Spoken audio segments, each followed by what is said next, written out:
ఉల్లిపాయలు వేసుకొని మంచిగా వేయించుకోవాలండి. ఇందులోనికి 2 పచ్చిమిరపకాయలు కట్ చేసి పెట్టుకుని వేసుకొని వేయించుకోవాలి.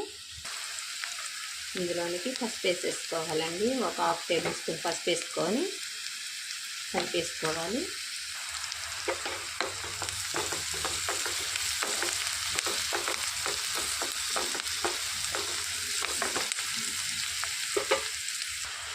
ఇందులోనికి ఒక రెక్క కరివేపాకు వేసుకోవాలి.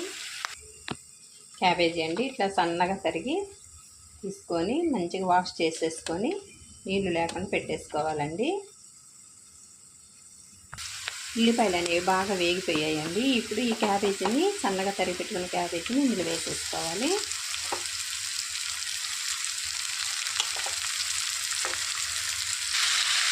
క్యాబేజీ అంతా ఇట్లా వేసేసుకొని